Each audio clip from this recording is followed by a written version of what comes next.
সারা বিশ্বে ২ বছর প্রাণঘাতী করোনা ভাইরাস তাণ্ডব চালানোর পর শূন্যের কোটায় নেমে আসে এর সংক্রমণ। তবে দেশে চলতি বছরের মে মাস থেকেই করোনার প্রকোপ কিছুটা বাড়ছে। এরই মধ্যে করোনার একটি নতুন ধরন শনাক্ত হয়েছে। পার্শ্ববর্তী দেশ ভারতেও প্রচুর সংক্রমণে সক্ষম একটি নতুন ধরন বা ভেরিয়েন্ট ছড়িয়ে পড়েছে। এর প্রভাব বাংলাদেশেও পড়তে পারে বলে আশঙ্কা করছেন বিশেষজ্ঞরা। স্বাস্থ্য অধিদপ্তরের তথ্য অনুযায়ী চলতি বছরের এপ্রিল মাসে দেশে ২৩ জন আক্রান্ত হয়েছিলেন, কিন্তু মে মাসে এই সংখ্যা বেড়ে হয় ৮৬ জনে। আর গেল ৫ জুন করোনায় আক্রান্ত হয়ে একজন মারাও যান। করোনা শনাক্ত বাড়লেও আতঙ্কিত হওয়ার কিছু নেই বলে জানান চিকিৎসকরা।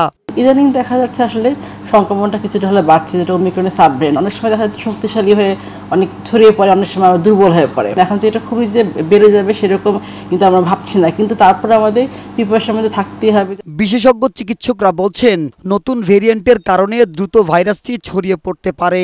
যদিও বর্তমান করোনার উপসর্গ মৃদু, তবুও সতর্কতা অবলম্বনের পরামর্শ দিয়েছেন তারা। আতঙ্কিত না হয়ে সাবধানতা অবলম্বন করার পরামর্শ দেন এই চিকিৎসক। লক্ষণ কিন্তু শুরুর দিকের মতো ছিল না, যে তীব্র জ্বর এগুলো কিন্তু ছিল না। অনেক সময় এখন কি হচ্ছে, এখন বেশি দেখা যাচ্ছে যে জ্বরটা নাই, কিন্তু তীব্র ব্যথা, মাথা ব্যথা অথবা ঘাড়ে ব্যথা, এই টাইপের ব্যথা কিন্তু হচ্ছে। হ্যাঁ, তাতে কিন্তু অনেকে বুঝতে পারতেছে না তাকে আসলেও কি কোভিড কিনা বা ডেঙ্গু কিনা। এই জন্য সবচেয়ে উত্তম পন্থা হলো চিকিৎসকের শরণাপন্ন হওয়া। চিকিৎসকই বুঝে তাকে ডেঙ্গু টেস্ট করবে নাকি কোভিড টেস্ট করবে সেটা নির্ধারণ করবে। সংক্রমণ ঠেকাতে বিমান, নৌ ও স্থলবন্দরে সার্ভেলেন্স জোরদার ও মানুষকে মাস্ক পরার নির্দেশনা দিয়েছে স্বাস্থ্য অধিদপ্তর।